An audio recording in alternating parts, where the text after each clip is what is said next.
I think that means we can still talk, but nobody else can hear us. I hope. I think it does. No, you're wrong. Oh, everybody can hear us? You're correct. Why are you sending me? Am I okay to go ahead and start? Hey, Matt, remember what I said? We're going to go live? Yeah. Oh, We're live. okay, so that means I can go ahead and start talking? Yes. What's going on, everybody? Thank you for tuning in. Tonight we're going to be doing round number three, whatever you want to call it. We're going to be doing another episode of reviewing them soil tests. I'm not exactly sure that was what I was originally calling it, but we might as well do it now and we'll go ahead and pose for a thumbnail doing that or whatever we were doing. Thank you, everybody, for tuning in, and let's see what we can unpack tonight. Now, I will go ahead and warn you, we have an action-packed full list of different soil tests to unpack, and again, we're only going to be able to get to a portion of these because simply the volume that comes in, and for those of you that are tuning in for the first time, the one thing that you will learn is that we actually kind of talk a lot. Each one of us, because we all have different opinions and all that fun stuff. So, it can just take a little bit of time. Right now, I want to take a moment to go ahead and introduce the guest. What you will not see, though, is the one who's behind the scenes, and that is going to be our executive producer, Jay Pink. Round of applause for Jay Pink and all you do for us. Thank you, good sir. Also up, we have Mr. Ryan DeMay, OSU Turf Man, as some of you know him as. Give us some How we doing, Matt? Oh, I think we're going to talk about, it's been all over the map so far, right? We've had soil tests from all different parts of the country and stuff that we agree on, the three of us, stuff that we don't agree on. And so I am hoping that at least we can give some good recommendations and give some good experience of what we see on these things. And I don't know, maybe come to some agreement, but I know that won't always happen. Good enough for government work, in my opinion. Ray, give us a little hi-ya there. What do you got going on? Well, not much, and like I said, hopefully we can come to some kind of a consensus, and hopefully not a bogus consensus. I want everybody to take a minute I'll say and hang on real quick. Brian, hang on. I'm trying to talk, okay? I'm just kidding. Real quick, I want to have everybody take a look that Ray has a microphone now, and this microphone should definitely help clear some things up. So, for anybody that wants to have anything to say about Ray and his quality sound, feel free to throw that in the chat and let him know how much better he actually sounds. Am I right or am I right? That smooth Hawaiian baritone. Love it. Speaking of, this is real funny, and I know I'm just kind of jibber-jabbering here before we get into this, but I actually just got a comment on a video that told me, 1, I needed to iron my shirt, and 2, I needed to button it up. Clearly, whoever saw that and saw me for the first time doesn't know how I operate. Number 1, it's always 2 buttons down, and number 2, I would never, ever disgrace a shirt with an iron. When you got a sweater on underneath that thing that's that good, why the hell would you even button your shirt? That's my question. Right. It doesn't make any sense. Why would I do that? I'm not going to start now or today. There we go.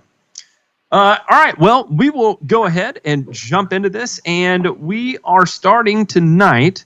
Who's this? This is going to be Mr. Greg submitted this, and if you give me just a second here, I'll look up some background information because I think I actually do have some background information. He said, okay, he has Tiftuff, Bermuda in Charlotte, North Carolina, 4,000 square feet, non-irrigated. This is the 5th year of the yard, and he applied the recommended lime on the last 2 years' soil tests. So taking a look at this, Ryan, we'll begin with you. What are you seeing here, sir?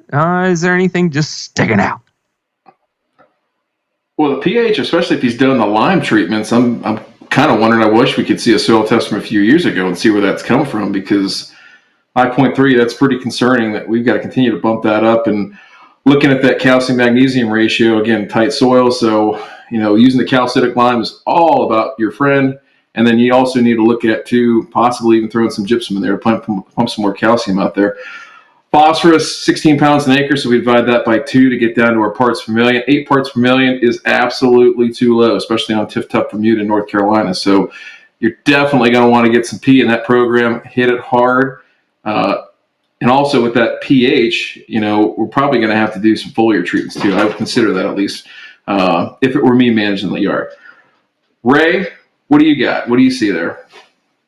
I'm pretty much seeing the same thing, and I actually have concerns about, for example, the quality of the lime being used, because if that is in fact, calcitic lime, how finely is that lime ground? How much is actually being applied?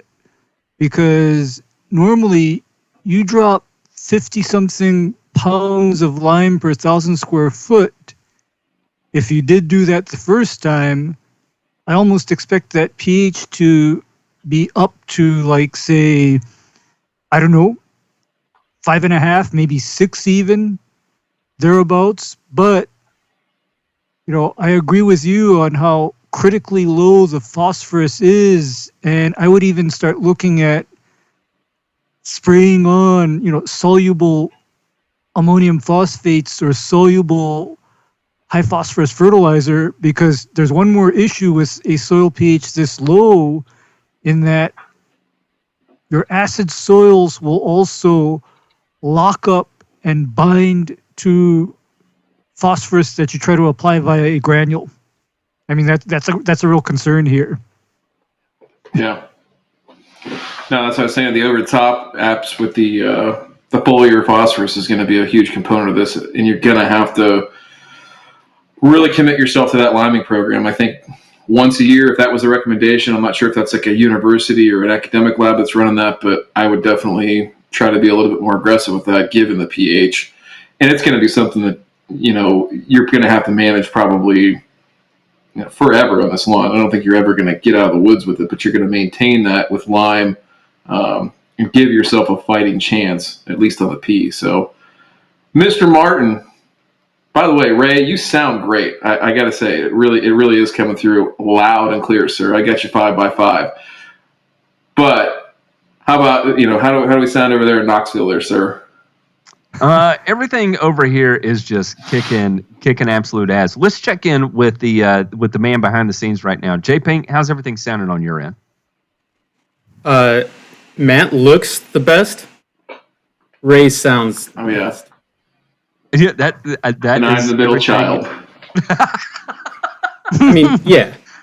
I gotta say, the chest hair. Thank you to everybody in the comments with the chest hair approval. I really appreciate that. I was feeling rather self-conscious about it when I read that comment, and everybody has come to make me feel better there. So a big thank you. Regarding the soil test, I would just echo everything else everybody else says. This is a prime example for a 2-2. A 2-1-2 type of scenario, or a 2-2-1. I'm sorry, I said a 2-1-2. I meant a 2-2-1 type of scenario, which is a weird fertilizer analysis that I don't think you would see all that often. But this is what really kind of, and I could start a war of words on this, but he's got 125 basically parts per million of potassium, and they consider that excessive. That is totally built off base cation saturation ratio. For that recommendation to call that excessive, and that is not excessive. That's acceptable. Is what that is. I would consider that sufficient or medium, even.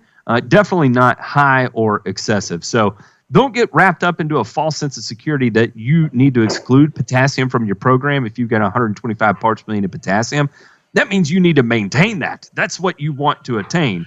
That's what you want to maintain. So, at a minimum, you need to be applying half the amount of potassium as you're applying in nitrogen for the year. That's the only thing I had to add. I'll just say that, too, on those lab results. You really got to be careful. And some of them will put like a disclaimer at the bottom of those bar graphs. But, man, those things are super misleading to the point, especially on this one. The thing that draws this out and makes it work worse is you got a 5.3 cation exchange capacity. So that's all out of whack. And to your point right here, Matt, it is BCSR that they're basing that off of. So you get those low CEC soils, and you get this graph that's just not calibrated in any sort of way visually to represent, where nutrients are. And that, just don't look at that. Look at the numbers, and the numbers will not lie. That's my only, and that goes for any soil test, but especially in low CEC soils. No doubt. All right, we'll move on to the next one here. The next one we have this is going to be Aldo Beltran, our friend. Oh, wait a second. We went to Chris Stapleton. Clearly, I don't know what happened on the transfer there, but we'll get that figured out. So this is going to be Mr. Stapleton, and let me pull up some of his information. He said, here's a soil test that he had sent in for row crop farming. Since this soil test, ammonium sulfate has been applied around 100 pounds through 2020. Also, around 50 to 100 pounds of urea. Applying both of the granulated fertilizer, around 1 pound of actual nitrogen per thousand. Prodiamine was used. 2,4-D was used to control dandelions. I have not got a 2021 soil test, but was using ammonium sulfate because the sulfur was low. I also seem to think my yard needs something else, as it has a higher CEC and seems to be more of a clay type of soil. I need something to displace magnesium in the soil. As to what I'm told by other people that is what's making the soil tight and dries out and cracks during the summer months. I have impact sprinklers that I started using to try and reduce the summer stress and to keep the soil moist. So, Ray, we'll kind of kick things off here with you. Let us know what you see and maybe any kind of recommendations you got there.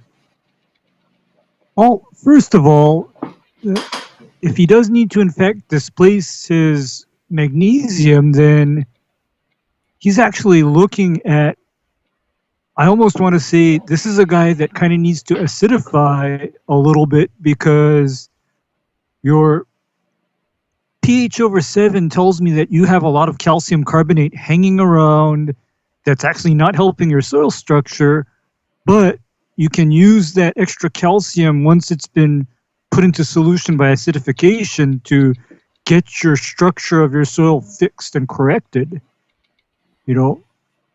Other thing that I would say is kind of,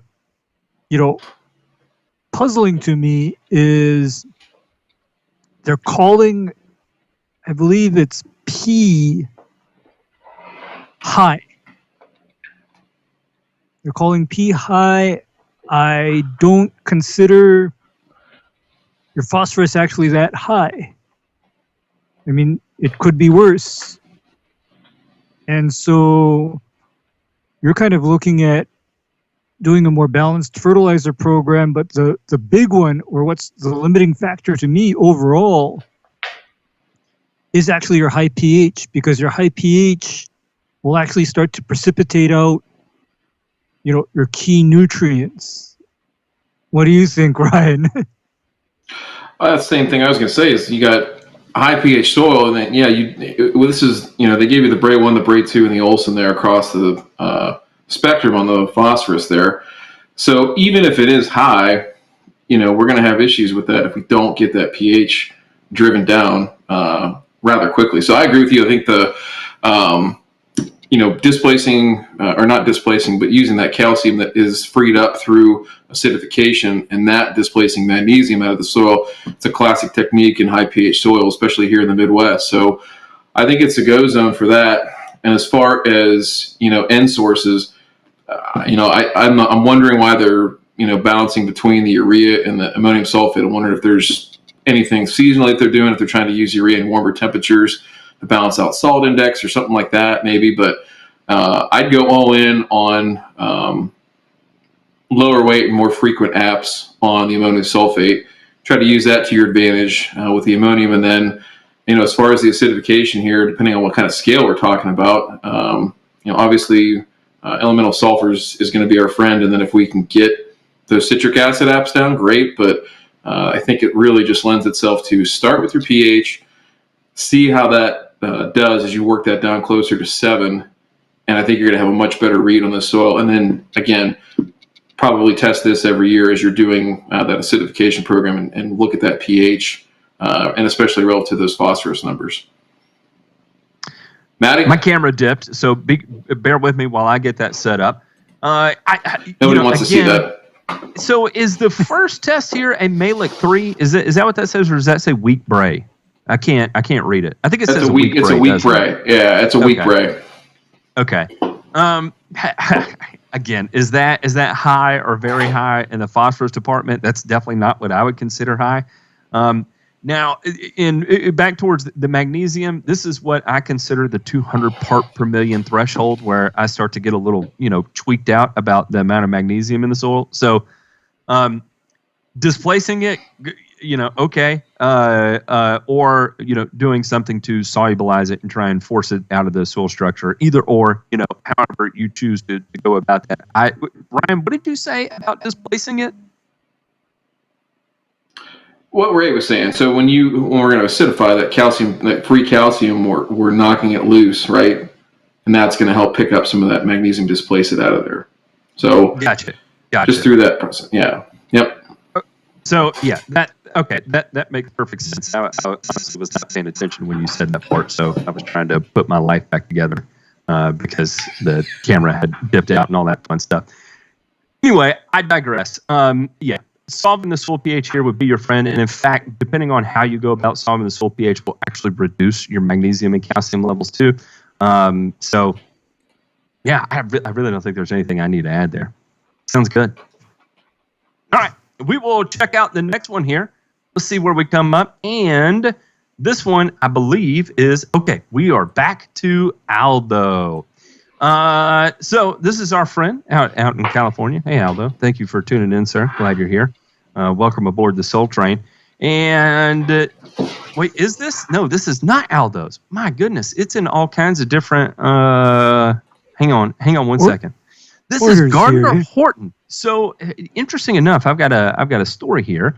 Gardner Horton, back when I treated lawns for a living, I did a video about, zoysia grass, bringing zoysia grass back to life, and I was actually on Mr. Horton's yard right here. So here we are taking a look at his soil test. So Ray, we'll kick this off with you. Just understand this is zoysia grass, and and this is not one of the newer varieties. I do not believe. I believe this is just your traditional Meyer Z52.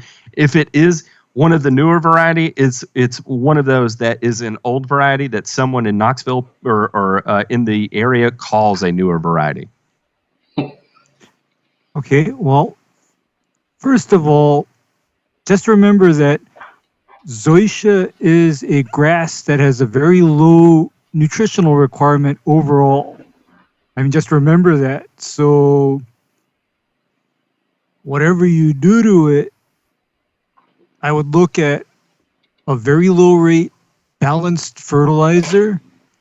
I'm talking about no more than 1 to 2 pounds of nitrogen with potassium and phosphorus very closely behind, in terms of quantity, and in divided applications all throughout the year.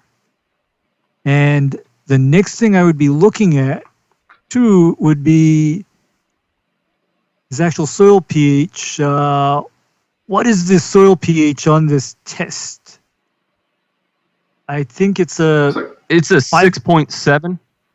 Yeah, 6.7 is actually kind of ideal for zoysia. So, what he's looking at basically as far as nutritional requirements go is balanced fertilization, and here's one for you, micronutrients rather than more nitrogen if you want to get more color out of the turf grass. Please do not hammer zoysia with high rates of nitrogen thinking you're going to turn it blue, because you'll turn it brown with disease instead. And Ryan, what's your take on this one? Real quick, Ryan. I'll give you a little backstory here. Just real quick, little backstory. Okay.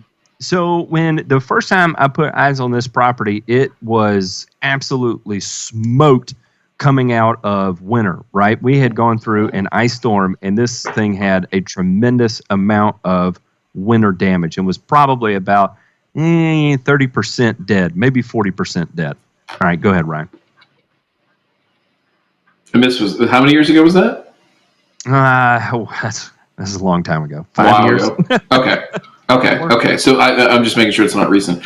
I mean, yeah, again, not as experienced at all as Ray in zoysia grass, but do know that, we're talking about a much more restrained type of fertility plan, much more frequent and lower rate of balancing out everything in terms of driving growth within. So, the only thing that jumps out at me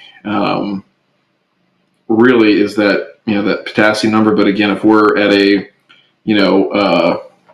2 pound per year N rate, and we're getting the P and K up around 1.5 pounds or so, I'd see no problem with that and continuing to drive it forward. And just what Ray said, like, you can bounce color off of this thing pretty easily with some iron or some magnesium. Make sure you watch that grass factor micronutrient video, though, for all the low down dirty details on those micros, sir. Yes, I got it. Ain't no oxides up in this. Okay, I can't say that. We're monetized, so I'll leave it. So, really, is there a whole lot that needs to be done here? No, not really. Sulfur would be the big one. So, choosing a potassium source, I would just choose sulfate of potash. Would pretty much satisfy that need, or supple mag. But I probably wouldn't be applying a whole lot of magnesium here, just because we're already at 500 parts per million of magnesium, and that's high in magnesium, and you still have a low enough pH that doesn't justify coming in and completely destroying your soil pH for the purpose of remediating your magnesium level. So I would probably leave magnesium alone and then go about it however you got to go about it other ways. So sulfate of potash would be a good one. Me personally, the way I would handle this is a nitrogen and potassium program. Now, I will say this, having history with this lawn, it tolerates aggressive fertility really well. Not all zoysia grasses do. Not even all zoysia grasses in my area do.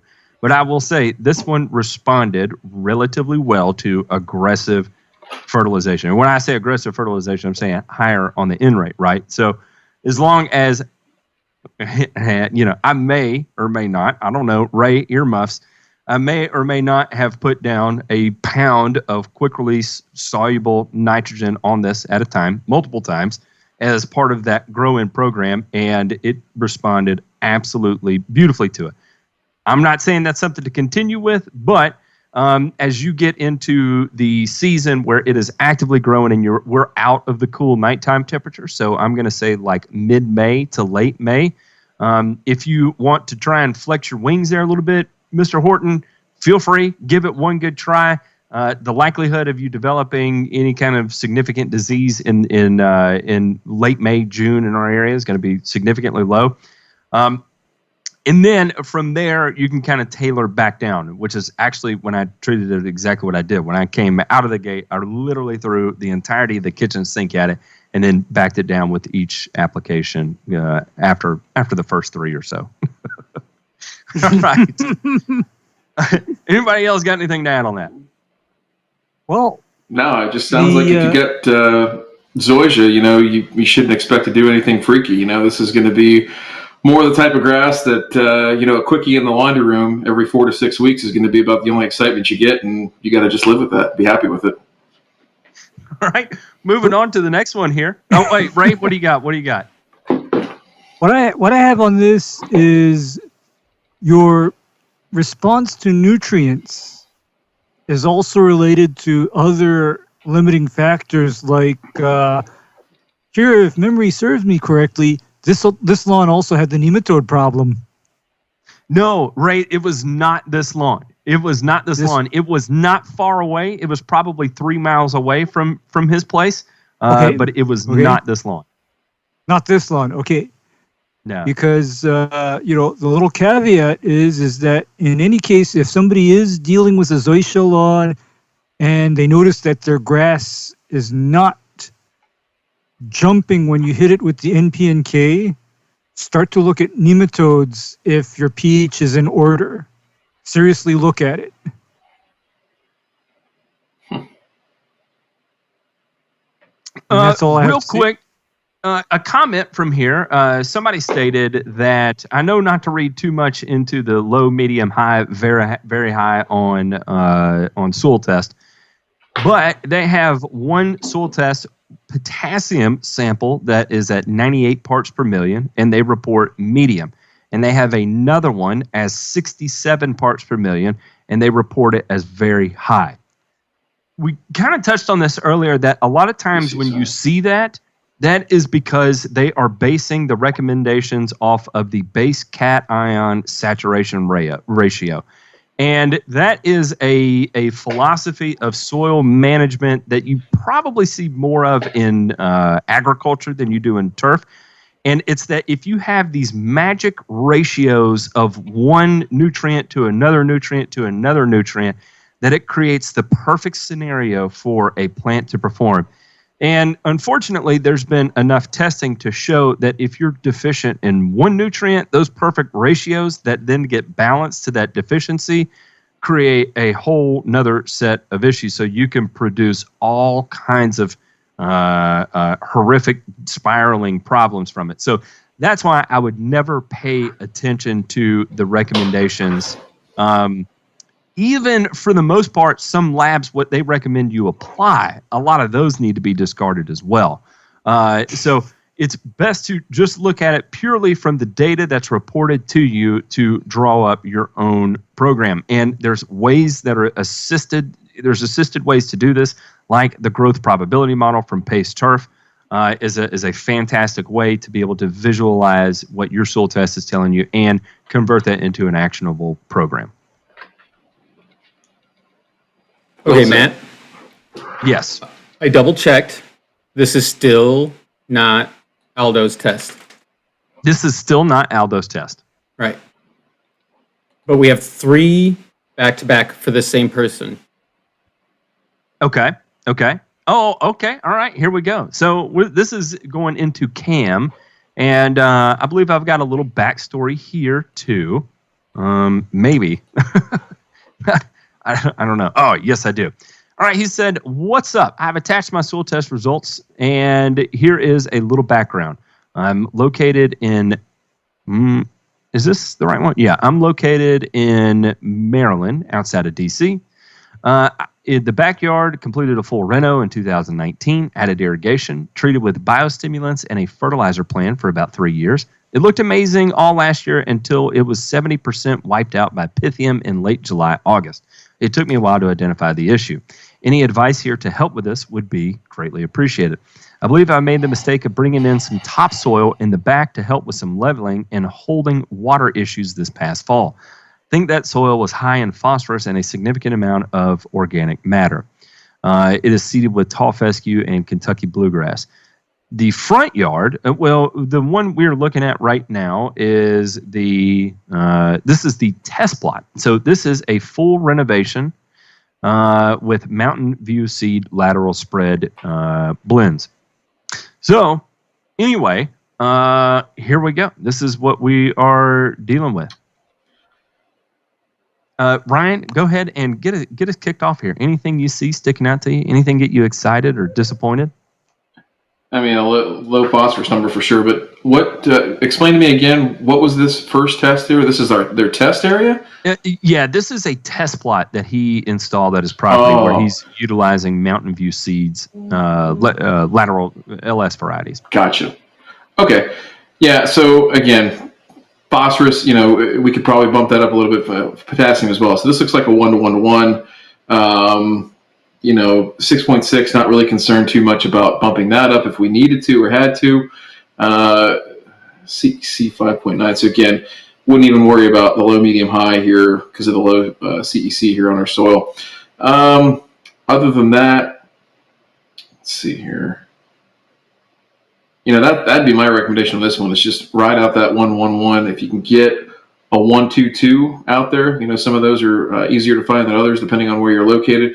Maryland, obviously, and you see it over here, in the right-hand column at the bottom, you got some phosphorus regulations there. So making sure that you're following the law, that's another kind of important piece here, being out there in the Chesapeake Bay area. So I'd consider that, and I'll kick it over to Mr. Ray.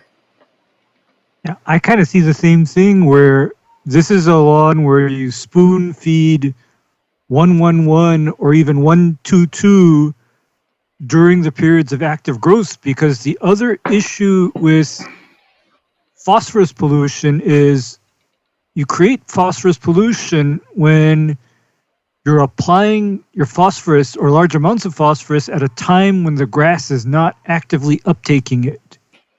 So in other words, if you were to pound this lawn in the winter when it's not growing, when the winter rains come, all that's going to do is just wash all of that phosphorus exactly where it doesn't belong and make more trouble for everybody.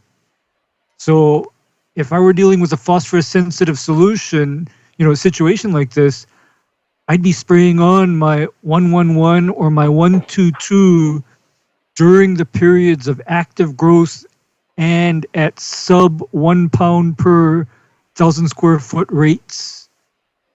I'd be applying a little at a time as the grass can pick it up. What do you think, Matt? I think that's a phenomenal idea.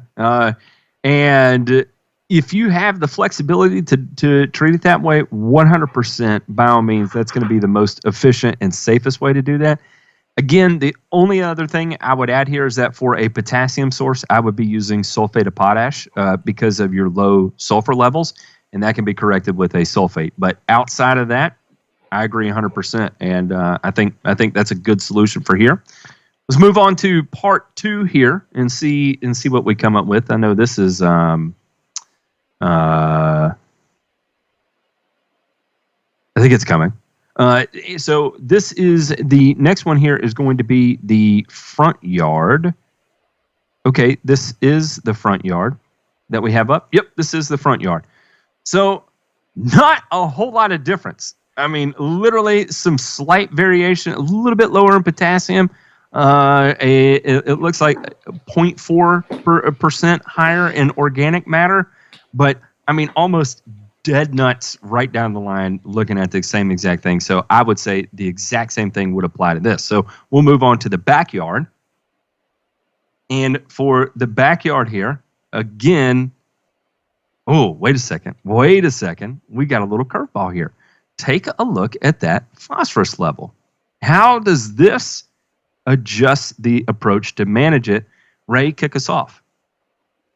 Okay, because you have higher phosphorus, you can then omit your phosphorus and do like 101. But again, this is another case where I want you to spoon feed rather than soil load, because I'm also thinking about your sub 15 CECs that's kind of like jumping out at me right now. The other thing that I would probably tell you to do is, if I could custom blend a food or a fertilizer for you, it would look like applying both ammonium sulfate and potassium sulfate as your nutrient source, or else potassium nitrate and ammonium sulfate. And you just spoon feed that combination all throughout your times of active growth, because a sulfur level of 24 is still, I still call that like a D minus if it were a grade. That's still low. So you still need your sulfur. And your pH, for whatever reason, the soil that you brought in, your pH is actually starting to get a little bit on the borderline of high, because anything over 7 is where I begin to get nervous pH-wise, and 6.9 is where it can go in either direction rather quickly. What do you think, Ryan? I agree with you on this one with the pH and wanting to monitor that. 1-to-1 N to K is fine by me. I don't have an issue with that. The thing that I would be leery of, cautious of, whatever, is the reason that you got yourself in the renovation in the first place is this is wiped out by 70% Pythium, right?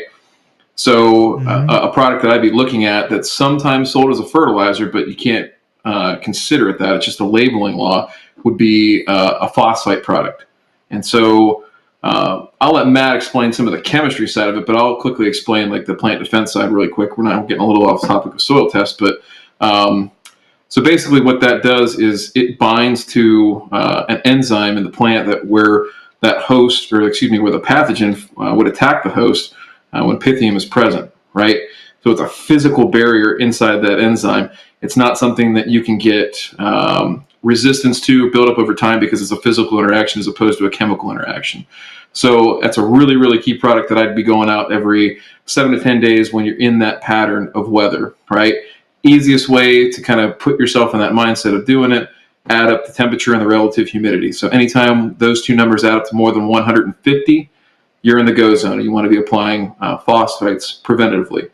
If you're really concerned about it, have a bottle of mefenoxam at hand just in case you need to take care of something curatively. But that's an ounce of prevention and a pound of cure right there. That's the old adage right there at work. So phosphites can be your friend. Matt, I don't know if you want to add anything on that as far as the labeling laws between some states will label them as a fungicide, some states will label them as a fertilizer, and why there's no nutrient value there to the plant. Yeah, so in terms of nutrient value, the only thing it can offer is potassium. The phosphorus is not going to be plant available. And is it even going to ever become plant available? No, not really. And when it comes to phosphites, so it is a reaction between phosphorus acid and potassium hydroxide. You react those two and it creates the phosphite material. Then you typically have to add some sort of stabilizing agent to prevent it from oxidizing because it is a very unstable compound, right? And so kind of the name of the game, if you're going to choose a potassium phosphite, you have to use one that has been stabilized properly. Now, real quick, I'll kind of throw a curveball here. I know Ray is a big fan of phosphetal aluminum too. What is the trade name for phosphetal aluminum, Ray? Chipco? Either No. Signature or Aliette. Signature or Aliette. Right. And but those also do not add phosphorus to your soil analysis because that is an organometallic compound bound to a phosphite, so it is not a nutrient. However, by far, if I were worried or concerned about Pythium on a susceptible turf grass in an environment that is perennially favoring Pythium, Aliette or Signature would be one of my, management options, and I would be applying it preventatively. However, potassium phosphite applied as a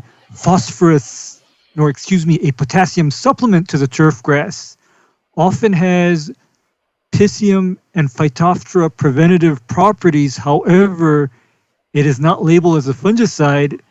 And because it's not labeled as a fungicide, it can often be a very economical choice because I know I pay very big money for, Chipco Signature or Aliette. I mean, I've been told that this is a very expensive product that I'm, talking about. But your cheaper alternative is potassium phosphite. And one of the reasons you see such a wide discrepancy in price there is the labeling. To get something labeled as a fungicide, you have to put it in front of the EPA and go through all of their testing. And that's so you can put fungicide on the label. Potassium phosphite, everybody knows it has fungicidal qualities related to Pythium. And so that's why you see so many people market it as a fertilizer, even though 90% of the time it's used in a program for its fungicidal qualities. What do you got, Ryan? No, I was just going to say, on that Pythium management thing, and again, we're getting back into, a little bit between the interactions here of management strategies relative to, overall approach to fertility programming, but it all ties together, right? It's all one variable that's dependent upon the next. So I'll agree with Ray that, from a cost standpoint, it's definitely tiered and the way that the costs are broken down between, say at the lowest level of phosphite, then up to a signature or Alliette type program, and then on up to fungicides like methanoxam or Segway or something like that. It gets really expensive as you get up in those layers, but it should be a layered approach, right? So when you're going to manage these things, the first line of defense, when we have any hope or chance of Pythium developing, have that phosphite out there ready to go. The next thing is, if it heats up, and now we're talking, the index between relative humidity and temperature is now like north of 160, let's say. Or, the kind of the go zone for me is if we're getting into nights where our minimum temperature, our low temperature is above, say, like 72, 75, which is nothing, in Baltimore, D.C. area. That's when I would start thinking about having fungicides out there with it, along with the phosphite. So use those, you can use them interchangeably if you want, but I'd rather see it as more of a layered approach. Start and have your base layer of phosphite out there, work your way up into the fungicides, and then go from there. So we'll step back off of the Pythium death ledge here, and hopefully we can continue on. It's just, I don't want to think about We can Pythium avert right that now. disaster. I'm not gonna lie, it was giving me anxiety there at a couple points. All right. We'll move on to the next one here and see what we can unpack. And we are looking at Mr. B. Hutch here. So I'll give y'all a minute to look at that while I pull up the background information. And Mr. Hutch here said, okay, there's that, blah, blah, blah. Plan for establishing hybrid Bermuda lawn in the North Texas, Dallas-Fort Worth area. Nitrogen, some sort of slow release around 3/4 pound of N per 1,000 monthly. I've used Anuvia Green Tricks in the past. Also intrigued by ProPete, their 10-010. Open to suggestions. Have access to Site 1, Ewing, and Winfield. We'll also probably sprinkle in some foliar apps of ammonium sulfate, iron, and T-Nex. For phosphorus, looking at the Olson versus Malik 3 results, it appears to me that this does not need to be applied, but rather unlocked. Apply 5 pounds per 1,000 of elemental sulfur at green up and supplement with Ca. It's not capital C, lowercase. Oh, citric acid at 1 pound monthly. He abbreviated it as capital C, capital A. At 1 pound per 1,000 monthly. Potassium, assuming 6 pounds of nitrogen is consumed over the season, then around 4 pounds of potassium will be removed from the soil. I would like to get to 250 parts per million, so I need to apply a total of 8 pounds of K. I have a bag of sulfate of potash and was planning on 1 pound per 1,000 in the spring and fall months to supplement the main fertilizer. K-Mag also comes to mind as it has an alternate solution to also raise magnesium levels. Note, the lawn is currently overseeded with perennial ryegrass and will be sprayed out in April with 2 apps of certainty. So that's kind of the background information. Ray, take a look at this. Where are you, and what would be your plan of attack here? Wow. Okay. First of all, before anything else, plan on getting that pH up, number one. Number two, this is a lawn, if I'm intending to cultivate vigorous, healthy, relatively carefree Bermuda on, 16 parts per million of phosphorus via an Olson test, that is a straight out F if we want to talk grades. That's an F, okay? And so I would not actually be fooling around with, for example, microdosing or individually dosing separate nutrients. This would actually be, you maintain the lawn with 1-1-1, and you might even consider using a starter type fertilizer that's disproportionately high in phosphorus for at least one or two of the feedings, because again, my question is, how is the Bermuda grass not growing out purple on a soil this low in phosphorus and on a soil this alkaline? And that's kind of like what his thoughts are on it at this point. What do you think, Brian? What do you take? I mean, that pH relative to that phosphorus is like an anaconda just choking this lawn out, right? Like there is no pee getting in this thing, right? Who was? Oh, Ice Cube. He was the anaconda. Him and Jennifer Lopez. That's it. I just had a flashback there to Jennifer Lopez. I'm sorry. Anyhow, a typical North Texas soil here, right? Like, so we got to get on this pH thing and like ride that train till the cows come home, because it's going to be a tough road to hoe. So I'll agree with Ray that a starter like an 18, 24, 12 is a basic one. You'd find it any one of those supply houses you listed, no problem at all. Put that in the go zone and go with it. The problem that you're going to have too, though, is trying to find adequate sources of derivatives that are mixed in there. So like trying to find an ammonium sulfate with a sulfate of potash, if you're going to go 1-to-1 on N/K, that's going to be tough. So I'll say that to Ray's point about the microdosing thing. It might not be microdosing, but we might have to focus on individual derivatives to get the right thing out there if you really want to manage it that way. If you want to scale it back and make it a little bit easier, then the starter for it is probably going to be your one-stop shop kind of thing. Yeah, that's what I was going to say. For simplicity's sake, if you wanted to do something, a starter fert is probably how I would begin on this. And again, Malic 3, there is a downfall to Malic 3. And the downfall to Malic 3 is that it's going to tell you every last ounce or drop that is in the soil. And so that's why when you see on the Malic 3 portion of this that there's 114 parts per million. Now, with the pH, again, what Ryan and Ray were talking about there, obviously that's not all going to become a thing. Now, the way I personally would do this, and this is me being me, and I am from a lawn care perspective and only getting 7 or 8 applications in on this year, I would spend the money on the front end of just applying ammonium sulfate and citric acid. That is it. And I know that sounds stupid and dumb, but I know with every application, I'm going to release a little bit of phosphorus. And I'm also applying an acidifying nitrogen source as well.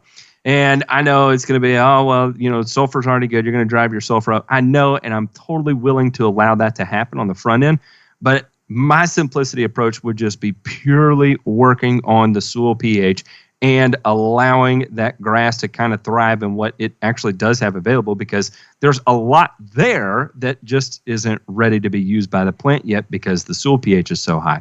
So as I continue to work on the pH, more and more of that would become available, and then therefore I can have success without spending a lot of money on nutrients that are currently there. So that would be my take on it, and it would honestly be a little bit slower probably for me to move the needle significantly on this yard.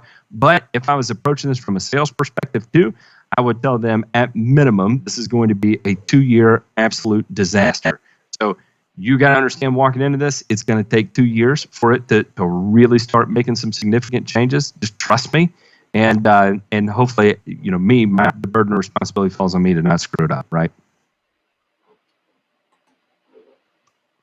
Hey, listen, the beautiful thing about the APT show is that you get 3. Somebody's got to throw a curveball. I'll throw a curveball out there. How about that for a curveball? Yeah. That's actually a good one. Is, if nothing else, I would actually, as I said, focus on pH rather than getting the other nutrient numbers, perfect. I mean, this would even be one where before I even bother throwing nutrients at it, I'd be pounding that pH down, actually. Somebody commented and said with the buffer pH that low, it should move downward. The pH should move downward relatively easily. Do you have any comments on that? What was it? It was 8, and his buffer pH of what? 6.9. Oh, there it is. Okay. I don't think it's going to move that easy because it's still at an 8. Well, and the thing is, too, is you got to look at the parent material, too. Like, it's not just the numbers on the test, right? Like, this is calcareous soil. Like, you're never going to put enough down to move that number appreciably in just one app or 1 year, right? So I would agree with you, Matt, that this is 2 years to see results that's significant enough to visualize, right? To see signs of it moving and performance in the turf improving. But then ultimately, this is a forever thing, right? You're always going to be chasing that number. Yeah, this is a maintenance issue because here's my danger sign. My danger sign, guys. Whenever I see a soil calcium level over 1500, I start to pay attention, especially when that over 1500 P, calcium level is also coupled to a pH over 7. I stand up and I start to pay attention, because that's my sign of a calcareous, calcium carbonate and calcium bicarbonate based soil. In Texas, they have something called caliche, which is basically deposits of pure calcium carbonate. Yeah, it looks white on the surface, right, Way? There's a white crust. You can literally see it. That's correct. It's like this white, crusty, minerally stuff that comes up every time it rains, or every time you turn on irrigation. The soil dries back out with a white crust on it. Somebody Sounds like the asked socks in my bed middle school. Somebody asked if you would apply a muriate of potash or sulfate of potash on this property. And given the sodium levels at 327 parts per million, under no circumstance would I ever allow potassium chloride to touch this property. Again, that's why I get back into knowing your derivatives if you really want to make a dent in this. And that's why it's going to be tough to find that 182412 that's not made with MOP, or there's a variety of other things. Like if it's got urea in it, it's not worthless, but it's not helping you either. So that's one that I'd start to get kind of picky about, looking at the derivatives in the bag of the fertilizer you're buying, and you might have to, if you really want to move the needle, attack that from an individual perspective in terms of what raw materials you're putting out there. Yeah, I mean, this is this kind of soil where I literally would not be applying an off-the-shelf, pre-made product. I mean, I'd actually have to put in the work and formulate according to the needs of this lawn, because, yeah, I have bags of potassium nitrate, monopotassium phosphate, and ammonium sulfate hanging around. I don't exclusively use that ready-made soluble 111, because there are times when it's just not the best product for the situation, and unfortunately I'll have to put in the work, to get the results that I want.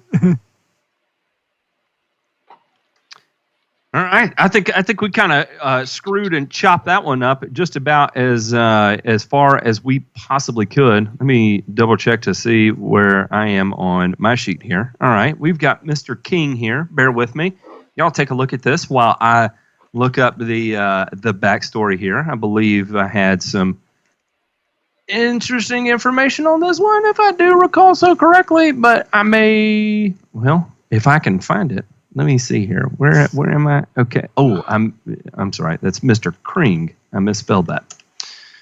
Okay, he said attaches the soil sample for my front lawn of 18,000 square feet. Last week, I applied 40 pounds per thousand of dolomitic lime. So that was prior to. That was after the soil test was taken. So the soil test would not reflect that being applied. The soil test recommends adding roughly 4 pounds of both phosphorus and potassium. My plan was to add 3 pounds of 19-19-19 from March through October, which should give me a ½ pound per month. My question is, should I spoon feed this as planned to correct these issues, or should I take another approach? Any help would be appreciated. This is Tall Fescue in East Tennessee. What's up, my East Tennessee friend? All right, Brian, you had a second to look at it. What is your go-to here? What you thinking? I think the triple 19 is going to be fine. I don't see any issue. Typically, that's going to be a urea DAP, a MOP product. So I don't see any problem with throwing that out there. The the dolomitic lime is going to be another app of that hopefully this year yet later on, and continue to monitor that soil pH because again that phosphorus number is critically low. You might even consider bumping up that P even a little bit more if you're going to run the 1919. If you wanted to throw something out there like a MAP or a DAP just to give that an initial bump, because at 8 parts per million and 5.6 pH, like again, Jennifer Lopez is out there and the anaconda is strangling this thing. It's bad. It's really bad. John Voight's the bad guy. I mean, that's the best we could do with this thing. So anyhow, I think he's got a good solid plan in place. Just don't discount and overlook the pH, right? It sounds like he's making strides there too, but on the front of NPK, critically low, and we gotta pump this up. Yeah, I mean, Right? this is just a flat out case of 111, right? What are we missing here aside from a 111? Are we missing anything? Actually, I totally agree with the 111. However, the critically low P would make me run for the lopsided high phosphorus starter fertilizer as at least one of the applications. I'd hit it with, the starter at least 1 or 2 times and then maintain through the rest of the season with 111 just because of that crazy low phosphorus. I mean, this is, again, a case of where I'm asking, how is this grass not coming out purple? This is one of those weird East Tennessee things. I don't know what it is. I've seen soil tests around here before, and no, they're not purple. I would have a feeling if it was anything other than tall fescue, it would, and especially one of the newer tall fescues. The newer tall fescues seem to be just really tolerant of pretty much whatever you throw at it. It's not to say that it's sustainable, but it will at least come up and turn green. So I would think that's why this more than likely still looks somewhat remotely presentable, at least when the weather allows it to. Sure, but I also look at this from the point of what you want in a grass or in a soil is you want it to be basically very well fed so that it goes through times of stress, well armed. You don't want it low in something. I don't care what that is. You don't want it low in something going into the time of the year when you're almost 100 degrees and 100% relative humidity outside. That's just asking way too much out of the grass. Yeah, there's no doubt about it. And that's, when I say that, what would happen is during the summer, this thing would peter out. It would be the first, did I lose my camera again? I did. I lost my camera again. Bear with me. This thing would be the first lawn on the block to just absolutely crap. You get your 85 degree days, and then all of a sudden this thing just starts screaming problems. I see it all the time. I've treated enough of these properties to know what they look like here in East Tennessee, and they're the first ones to go. So the only thing too here that I would kind of add on to this is, again, sulfate of potash is your friend here. You get potassium and sulfur with it, so that's totally. That's really the only thing I would add, unless y'all have something else. No, that start with the simple good. and work from there. All right, we will move on to the next one here. This is Giovanni is coming up next, and then coming up after that we got Love My Lawn and then Ryan J. So we'll let's keep going on here. Y'all take a look at this while I pull up the backstory. I believe there is some backstory here. That I've been in a new construction home with St. Augustine in Central Florida for 2 years now. The front yard is high and the backyard drops down 3 to 4 feet into a lake. The backyard has always flourished and done well, while the front yard has been somewhat spindly with constant yellow blades. The ground up front is super compacted, and I found quite a bit of buried stucco and concrete that I've removed throughout my time at the home. The front yard did not need to be dug up much during construction, and the backyard had some great loose fill dropped over it from the footers of the home. So it would make sense that the back is doing well in spite of the lack of success in the front yard. I believe the front yard should have really been tilled prior to landscaping. Both the back and front yards have been on mainly Milorganite with a mix of triple 10 added in, while using Greene County biostimulants and a regular treatment of bioadvanced fungicide Scott's Disease X. Both the back and front yards have been mainly, I lost my place there. I fixed some drainage issues in the front yard as well by taking the last roof downspout out to the street and adding a small swale. That was a lot of work. I just did separate tests and planters to make this upcoming season look great in the front yard as well as the backyard. I plan on following up with Magic Cow this weekend in the lawn and beds, along with microgreen and Green Star in the lawn and floor green in the planters only. I'd love to hear what you think. Thanks, Giovanni. All right, so take it away, Ray. Okay. I gotta catch my breath. Here's what I'm seeing. I'm seeing first of all, if these results are to be believed, because this is one of those my soil tests, why is the pH 7.72 versus 7.2 in the backyard? It sounds to me like there's a discrepancy or a difference in the two different soil samples. And I can tell you that, for starters, I'd be looking at my soil pH very seriously, especially if I'm seeing spindly yellow leaves in the lawn that has the high soil pH. Next off, your potassium is alarmingly low, okay? Alarmingly low.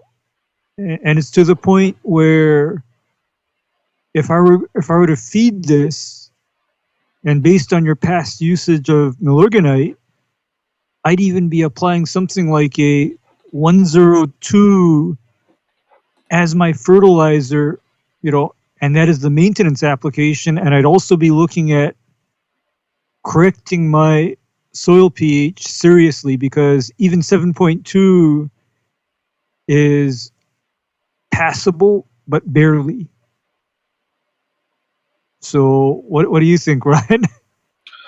No, I think you kind of hit the nail on the head here. The only thing I heard in Matt's description, as he read it, was that some stucco and some concrete and some other stuff might have been buried in that front lawn. So maybe we picked that up on the sample. I'm not sure if we sampled around that or how that collection was. But that's an important piece too, is figuring out where all those samples are collected from first, because that could have skewed it, right? There's limestone in there that could skew that and throw it off. Definitely a half a point on the pH log scale. So I'd make sure we sample that and know where those concrete and stucco pieces are first and foremost to get that pH measurement correct.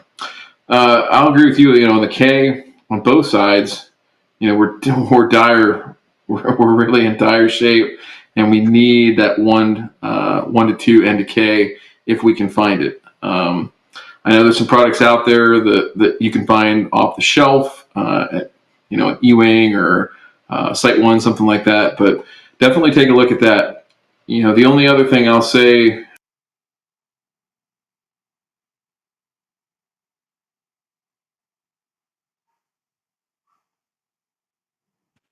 Hold up, Matt. We can't hear you. No, And sorry, we lost I Ryan. I have myself muted there. We lost Ryan, but Ryan will be coming back here shortly, I'm sure. So whatever he was going to add to the situation there, I will never know. We'll have to wait on him to come back and tell us there. But again, just to kind of echo the same thing that's going on here, again, these are critically deficient levels of potassium. If I had to guess why this probably looks a bit better in the backyard too, is the proximity to water and it having a higher water table in your backyard. And a lot of times that can help. A lot of times that can help supplement some of the intermittent watering. I know you're in Central Florida, but I believe Central Florida is still primarily sandy soil. I know you said that the front yard had more fill dirt in it, and with fill dirt, it could be difficult to retain water, and you're dealing with high heat there. And I don't know what your irrigation system looks like. So if I had to guess, a lot of what's going on in the front yard, once you correct the fertility piece of this, can likely be made up with adequate watering. But for the most part, what we've got going on right here, just like what everybody else said, pH is going to be critical. Obviously, the micronutrients these are going to test low because my soil is only going to see what's soluble and what is in solution at the time that they test that ion exchange resin capsule. So if you have very little soluble right now and you have a high pH, that makes perfect sense, because if you have a high pH soil, it's immediately going to react out into a hydroxide, and therefore, it's not going to be plant available. So if you're going, I would not be trying to go after this by trying to correct your quote unquote soil test levels by soil applying micronutrients. I would be going at this by foliar feeding micronutrients would be the better bet. I don't know. What else you got, Ray? What am I looking over there? Actually, I have to totally agree in, apply your micronutrients as a spray or as a foliar and get that potassium level up, because this just looks all over like a classic heavy on the Milorganite lawn. Because do you know what's telling me that this was heavy on the Milorganite, Matt? Tell me. Sky high phosphorus and sky high iron. Yeah, that is the stereotypical call sign there. Yeah. And at the same time, everything else is just, limit down. It's just low. So you have to kind of think of everything being in balance. And once you get everything in balance, you're no longer going to be dealing with spindly chlorotic St. Augustine. Because, by the way, St. Augustine is actually another grass that you shouldn't be pushing very hard with nutrients, period.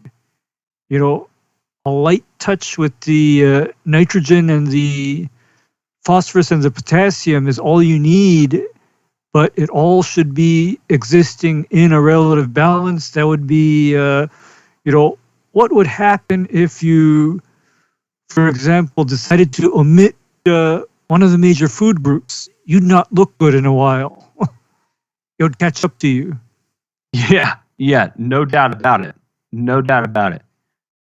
I mean, so this is a.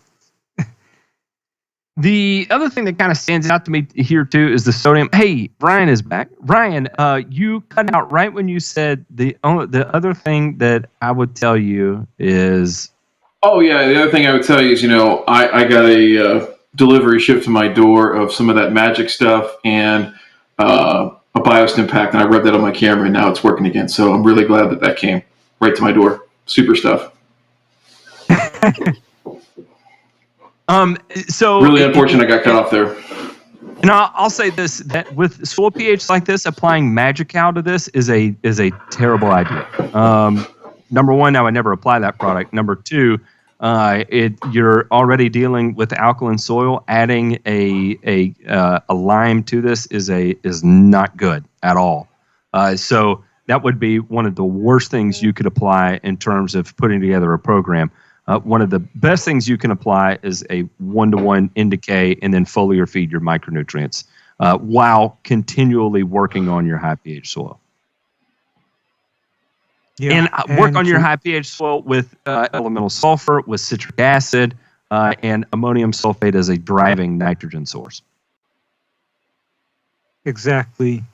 Yeah, skip the Magical because isn't Magical either lime or gypsum, depending on whether it's the liming magic gel or the soil acidifying magic gel. I mean, I think we kind of went over how putting gypsum on an alkaline soil is actually a mission to nowhere.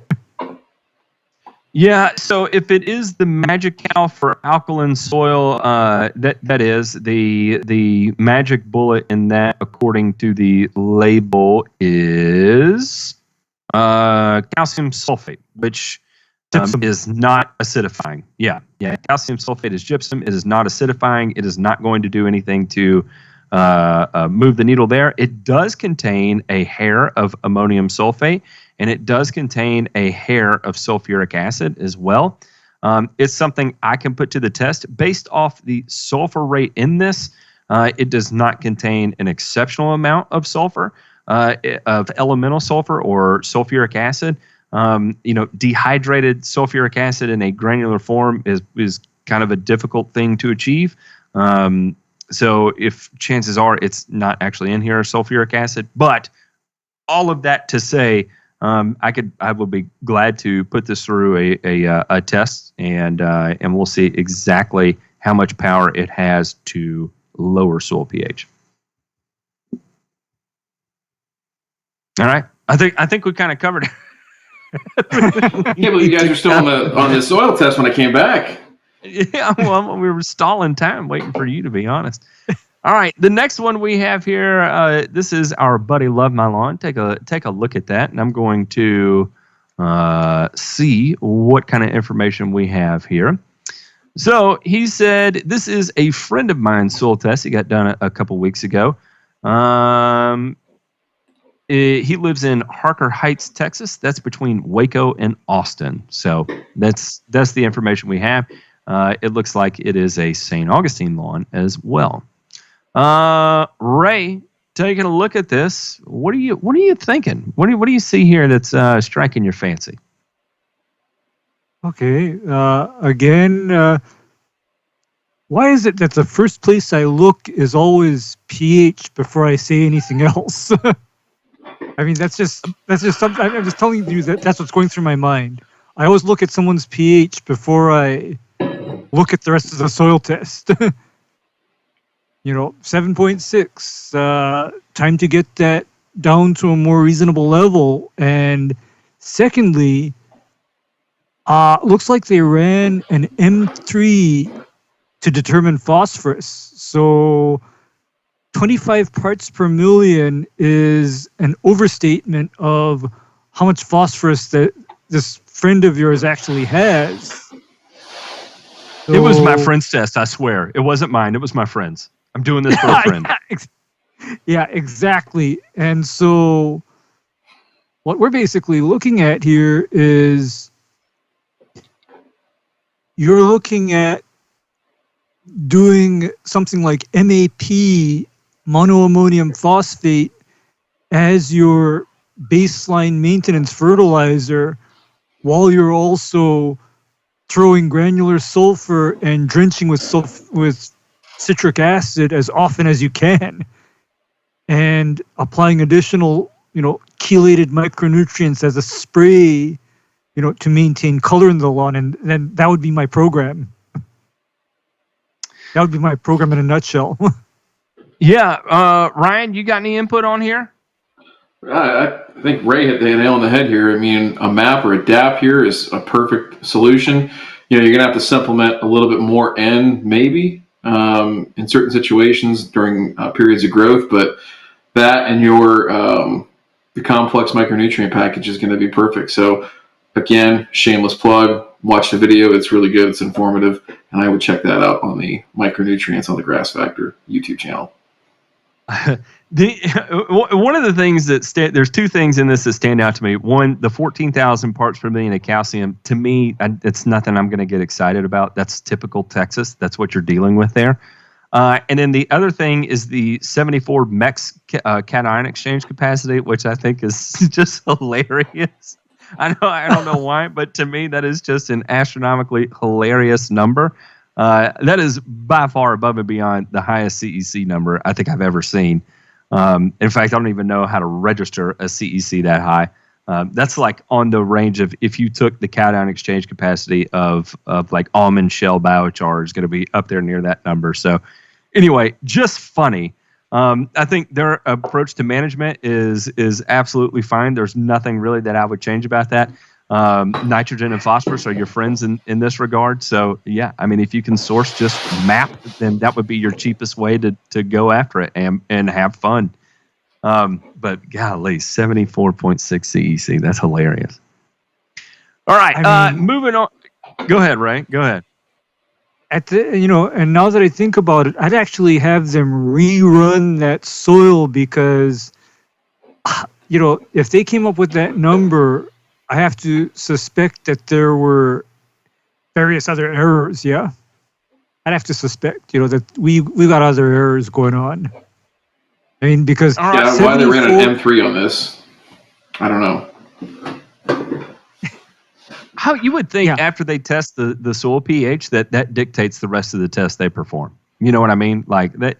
Doesn't that make sense that you test soil pH first and then you let that be the determining factor for everything else you do? I don't know. To me, that makes sense. Typically, labs here I know in Ohio that will base it on where it's coming from, and they kind of generally know what types of soils are there. I don't know. That'd be an interesting deep dive YouTube video for somebody as to, the duty of care once the soil sample is received. I know some labs that, they all have the same test to run, but how they go through it and everything like that. So content creators out there, if people are hating on you and you're looking for some good content because you're not original or interesting enough, maybe that's an option. Yeah, because I gotta ask, why was M3 done on a high calcium soil?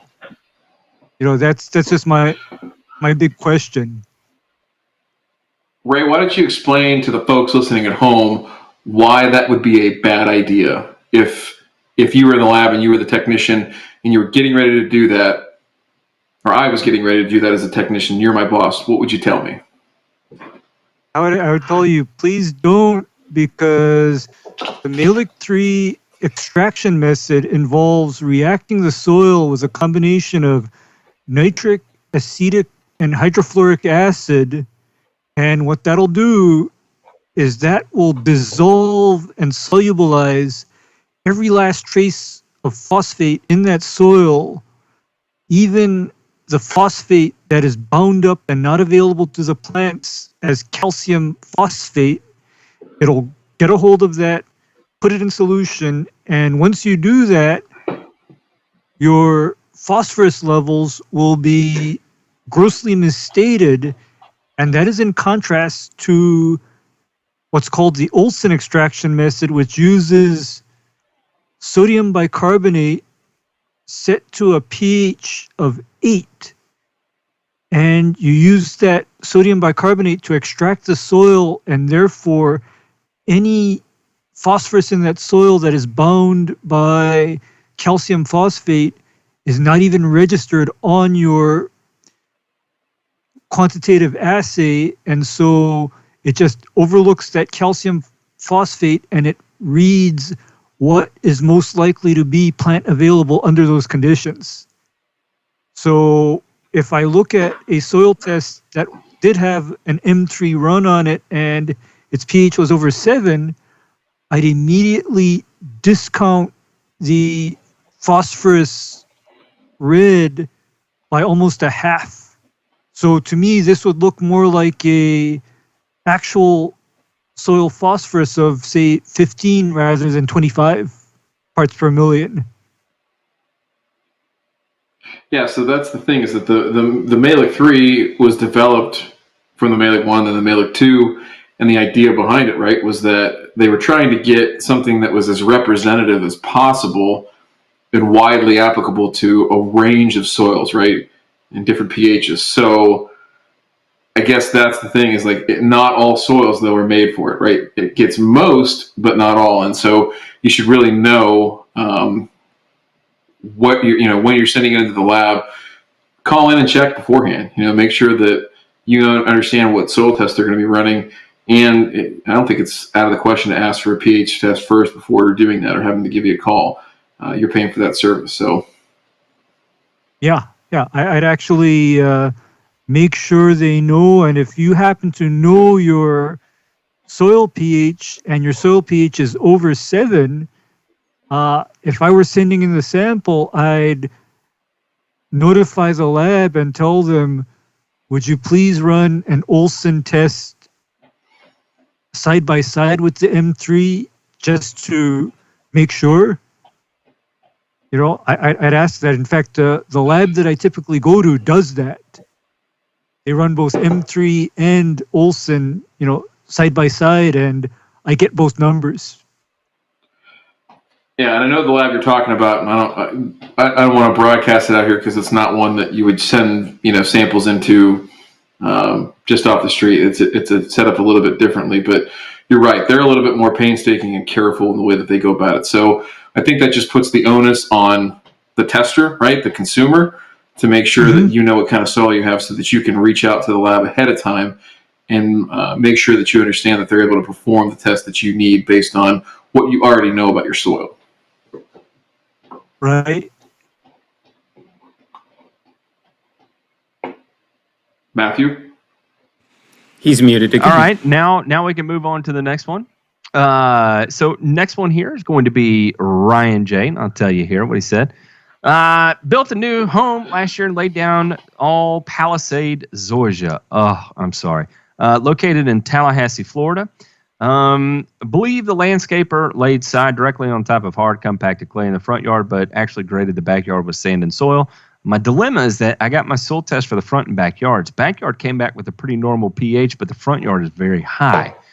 Maybe because it's predominantly clay soil. It was much more difficult to remove the soil probe samples in the front yard. Please find the screenshots below. Should I focus on soil pH? Should I use aerate to try and break it up? Should I manually aerate? I don't know where to start. So far, I've put down absolutely nothing, just watering with my irrigation system. Wow. And just a little bit of additional information here is all the front and back is covered by the irrigation system. So there we go.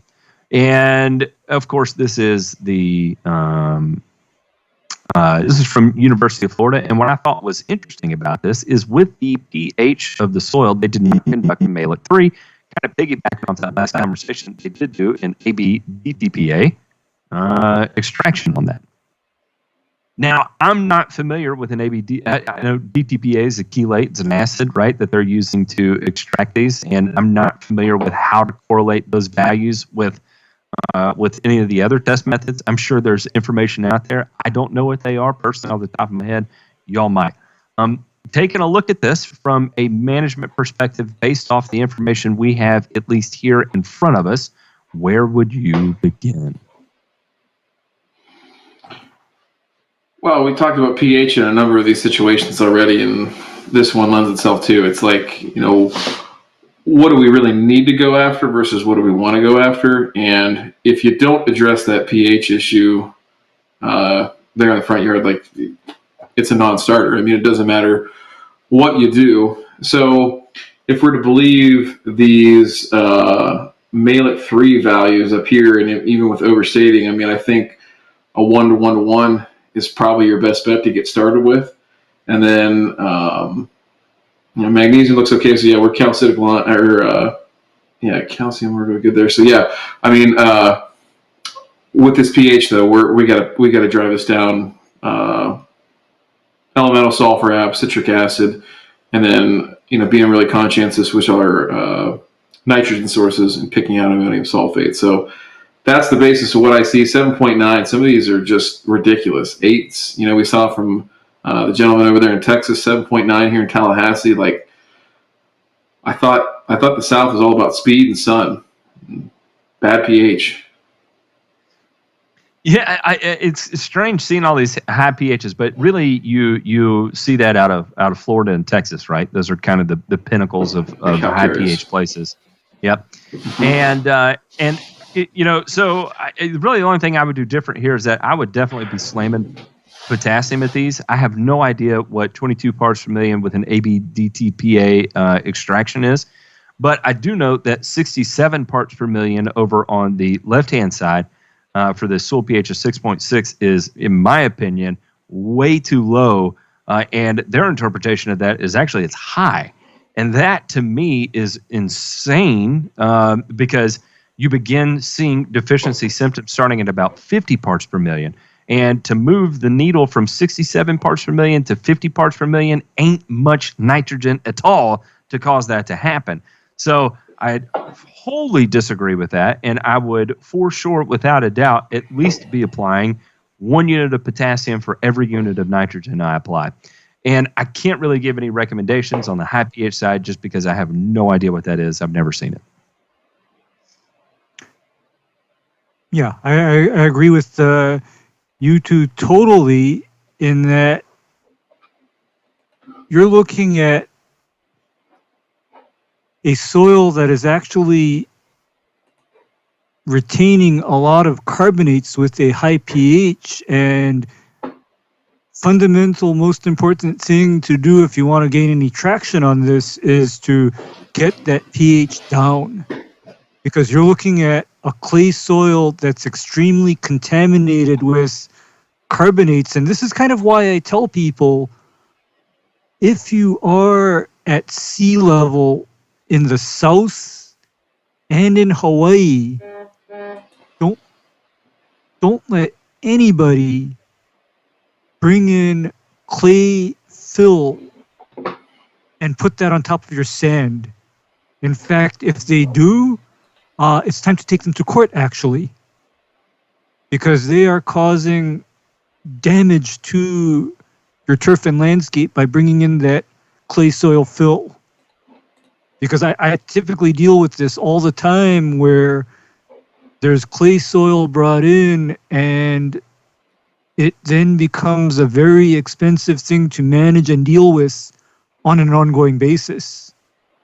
Because his sand part doesn't actually look that bad to me, other than it being a little bit deficient in potassium and, just needing some basic nutrients.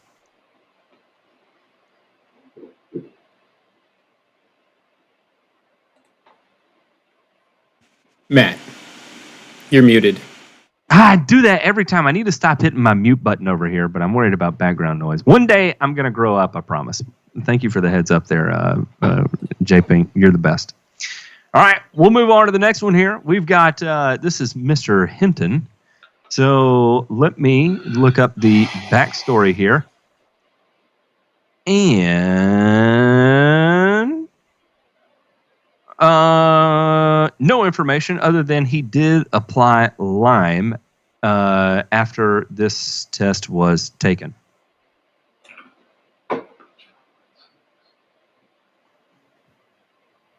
Kind of first things first, that I see is are the potassium levels being extremely low, like extremely low. So those are reported in pounds per acre. To determine that in parts per million, you divide those by 2.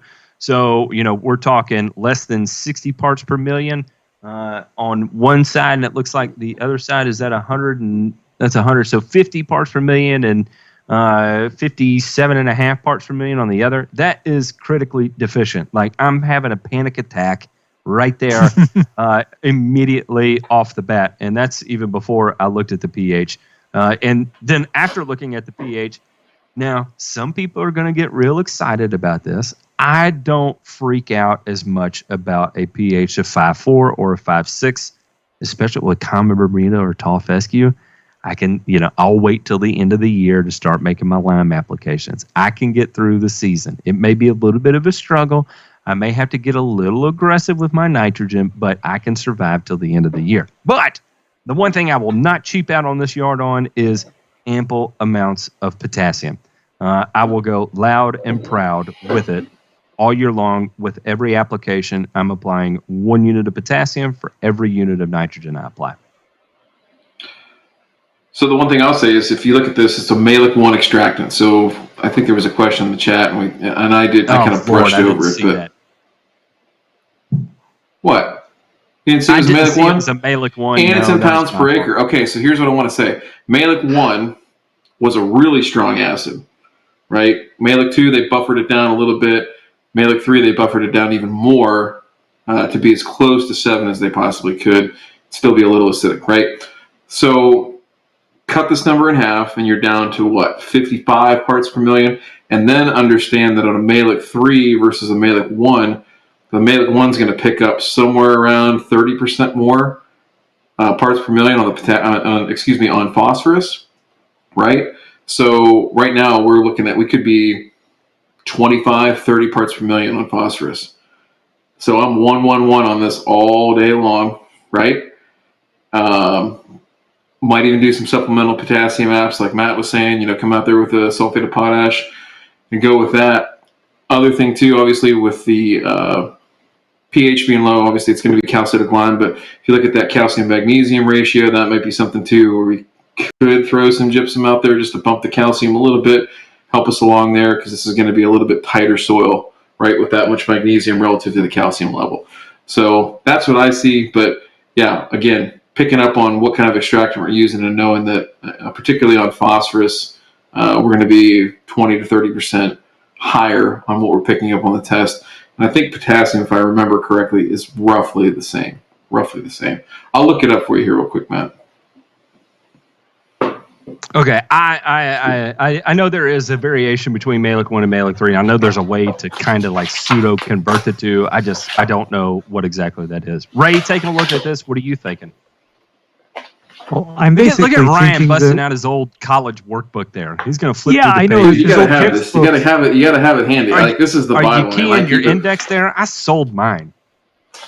Yeah, well, the thing that I'm looking at and what's jumping out at me, of course, is how low the phosphorus actually is, because again, this is expressed in pounds per acre, and we're also dealing with lower pH, which will also cause your phosphorus to bind to the metals in your soils. So 111, and you might even look at doing a weird formulation where maybe you apply a little more potassium versus phosphorus versus nitrogen, because if you're talking about common Bermuda, I'm not sure that common Bermuda requires much encouragement to grow and be green, actually. But what I do know about common Bermuda is that common Bermuda is rather hungry for phosphorus. In fact, that's kind of my indicator as far as a low phosphorus soil, is if I throw down common Bermuda seed and that common Bermuda starts sprouting up out of the ground purple, I know we got a problem. We got an issue. So what did you find, Ryan? Yeah, go ahead and give us a rundown of this, Ryan. Oh, you want me to run through? Okay, what I just showed you. Yeah, so this is, if you're in the market for the greatest book ever written on turfgrass fertility, I highly recommend the Ricky Waddington and Caro book, Turfgrass Soil Fertility and Chemical Problems. Fantastic text, great reference.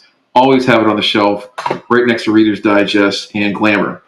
So, real quick, if I'm going to pull this up, and maybe Matt, you can share it later or something like that. But if you look at, we've got a Malic 1 versus Malic 3, and we'll look at fine textured soil, so like a heavier soil like a clay or a loam or something like that.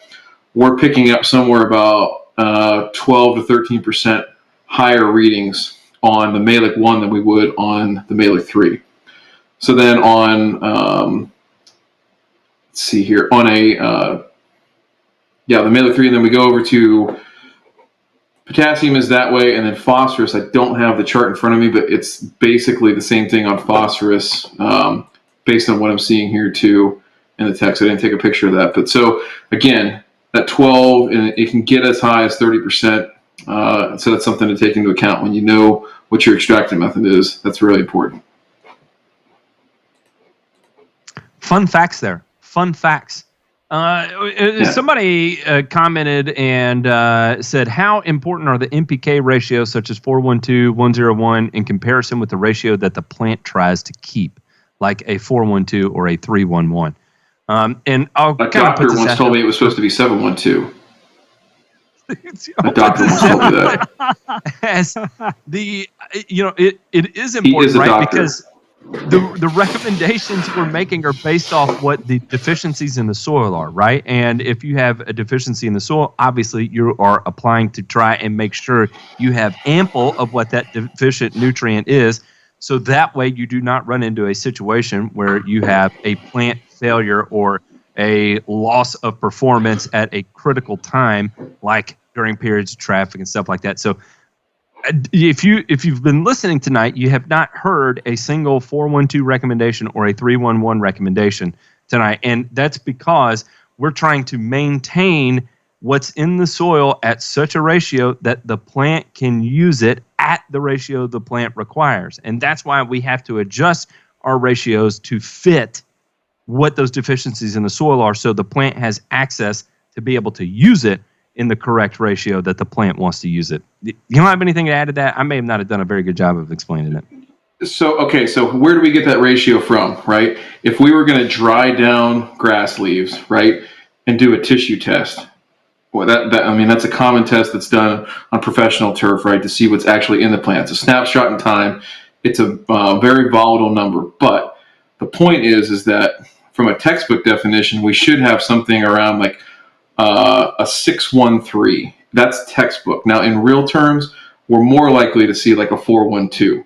Okay, and that's dry weight. So if we got all the water out of the plant, we left out the carbon, and we just looked at NPK, 4% by weight should be nitrogen, 1% should be phosphorus, and about 2 or 3% should be potassium.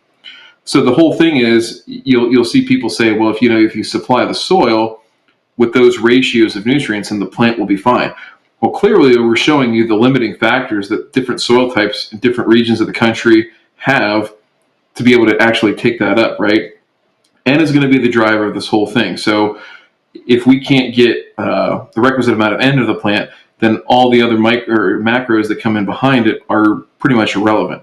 pH is also important, like Ray pointed out, because if we have too high or too low of pH, that limits the availability of those certain nutrients. And so even within the rhizosphere and the plant exudates that the roots actually are able to put out to make insoluble nutrients soluble to the plant and available to the plant, that's all irrelevant. So don't get wrapped up in it's got to be this ratio or that ratio just because. I mean, that's just piss poor advice, flat out.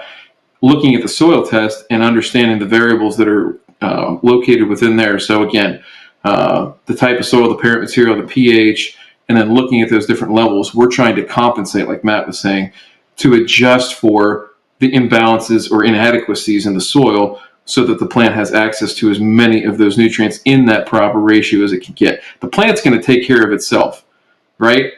You think about this. Grasses have been along for how many eons, right? They're a poverty plant. They've existed in some of the harshest climates in the entire world and survived just fine without idiots like us applying fertilizer to them. Now, when we want higher plant performance and we want better growth, we want things to look better, certainly we need to apply things to them. But the whole point is that the plant is pretty darn efficient and it's pretty good at doing its own job without us force feeding it.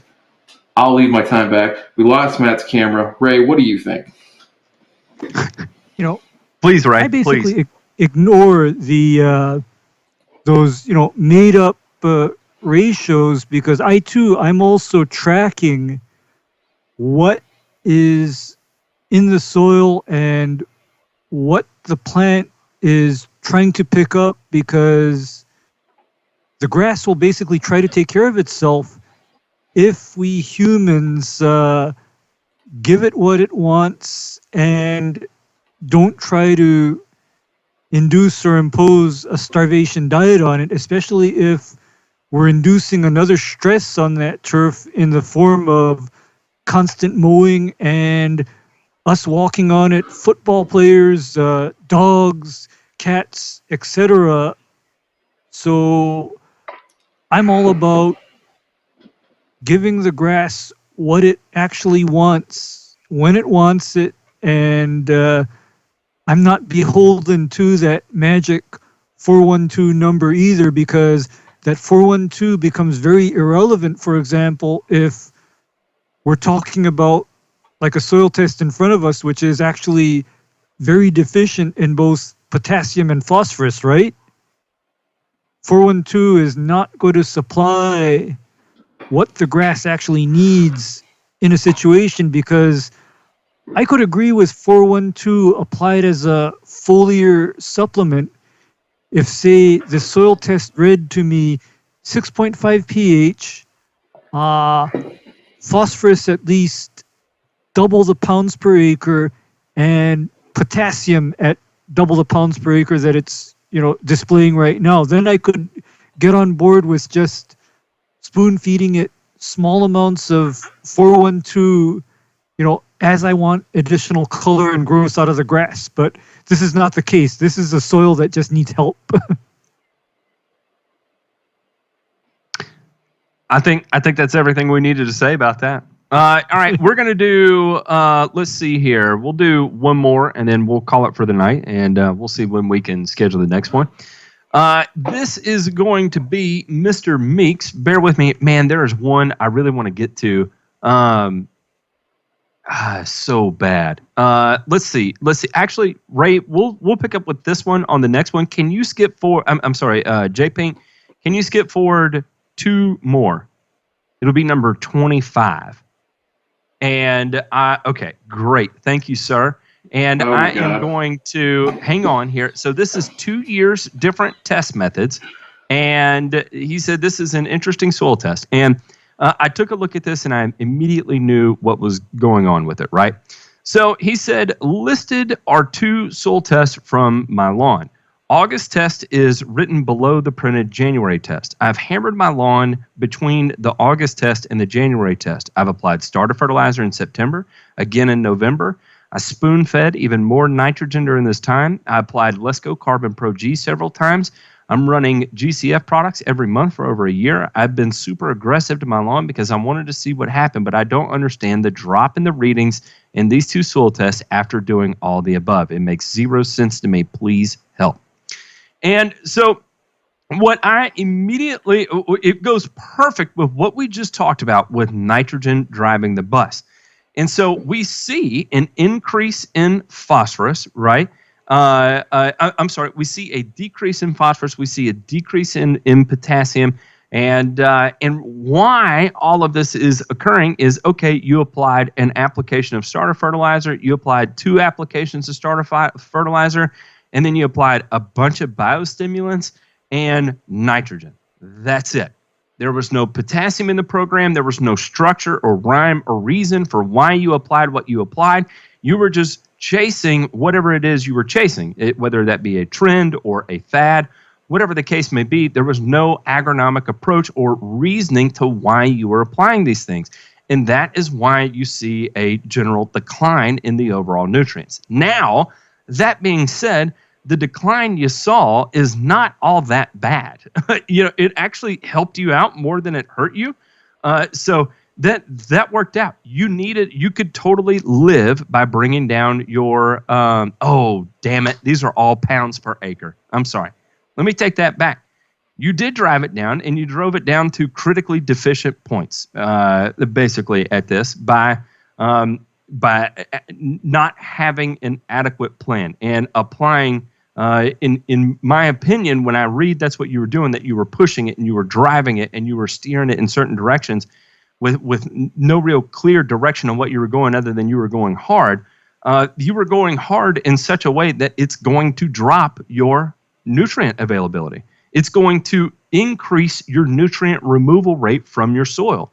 And so by applying a whole bunch of nitrogen and biostimulants without replacing what's being removed from the soil, this is what you see happen. So, Ryan, you got a smirk on your face. Just, I don't know, put it out there. Let's hear what you got to say. All right. So this is what I'm thinking. If I took, Cialis, and I used some Enzyte, and I took some Yohimbe supplement all at the same time, how in the hell would I know what's getting me ready to go? Right? Like there's just way too much going on here. Okay. So to your point of nitrogen driving the bus, right? Without supplying those nutrients, this is a great opportunity to look at the growth potential model, because you can see exactly what's coming out and what's being consumed by the plant relative to your precipitation and your temperature. And those are the two main factors that are driving growth, right? So I think you should throw that up as a link in the chat there, Matthew, if you can. Growth potential model, climate appraisal form, because that's going to tell you exactly what's happening when you put down a whole bunch of nitrogen and you wonder why, well, hey, how did we lose 20 pounds per acre, 10 parts per million on the the phosphorus? Well, it was consumed by the grass. Like, and that was another thing. I'm sure Ray's going to chime in and say, homeboy was probably collecting his clippings too, or something, because there's, it'd be hard to drive down a phosphorus number that far, that quick, without some type of clipping removal in play. If you're Ray, what do you slamming think? Is there a way to do that without collecting clippings?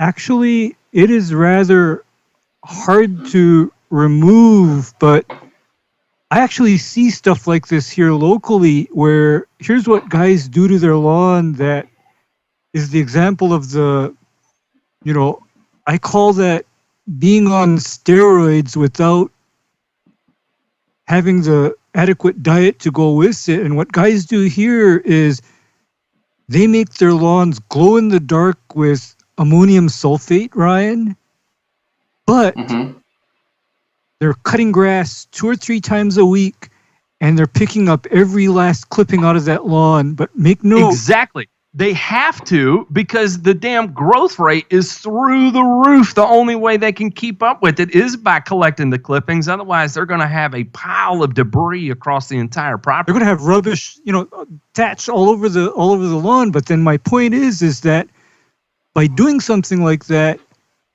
look at what you're doing to your potassium and your phosphorus levels in the grass when you're pushing nitrogen. And oh, by the way, even those biostimulants, correct me if I'm wrong, Matt, but they will force the grass to grow even under conditions when the grass is not supposed to grow.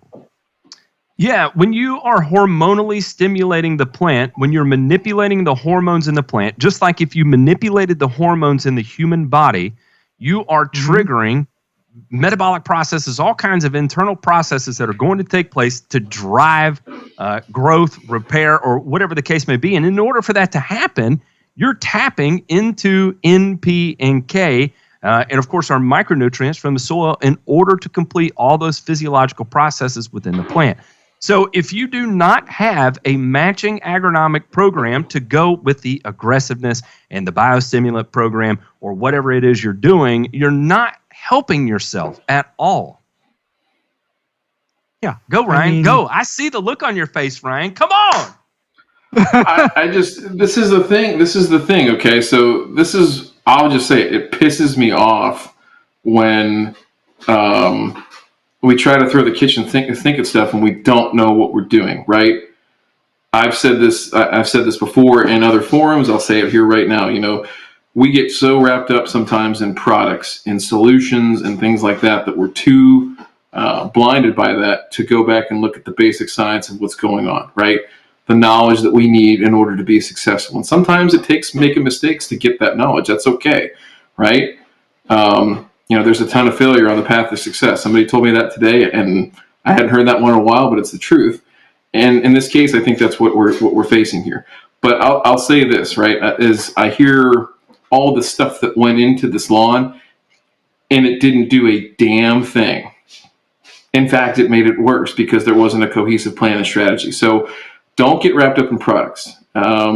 This is the part, I'm sorry, I'm getting ahead of myself here, but the thing I'll say is that there's great grass on 6 continents of this entire planet, right? And none of those 6 continents are we using the exact same products, right? What we are using, though, is sound agronomics, good experience applied to different situations to work the grass as much as we possibly can to get the most results out of it.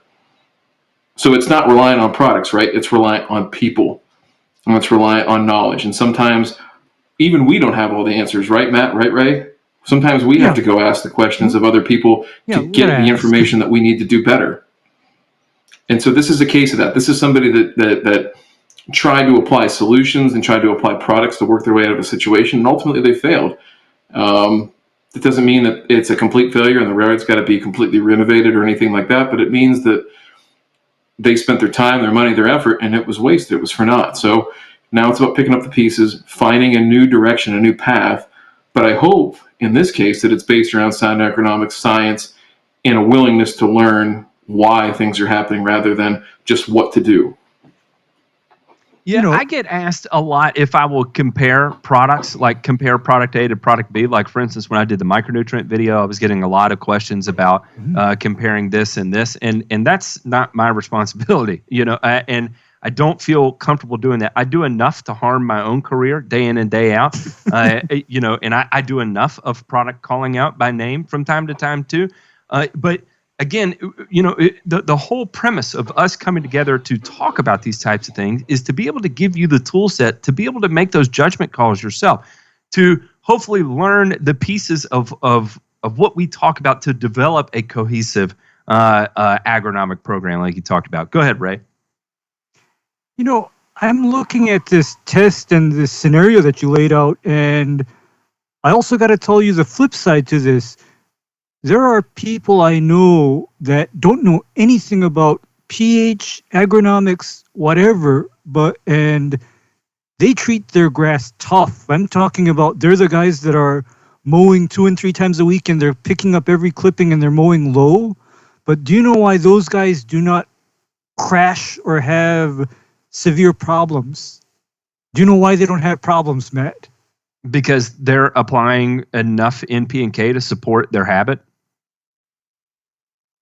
That's because that's exactly it, is that rather than go into gimmicky products and biostimulants, those are the people that I see, they're literally throwing down enough 1-1-1 so that their grass is sustained, even though they're basically treating it like a putting green or a cricket wicket.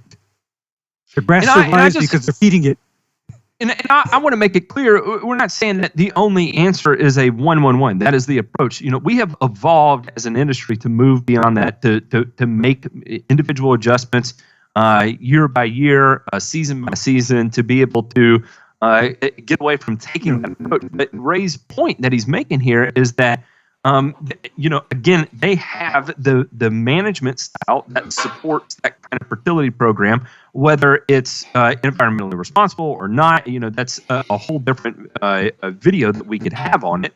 But the point is he's making the point that those lawns still continue to chooch because they have the agronomic program that supports their actions. One of the questions is where did all the nutrients he put in go? They went into the plant and then were removed and discarded elsewhere, is where they went. So, if you composted those grass clippings and then spread that back out across your lawn, you could recycle a portion of those as well.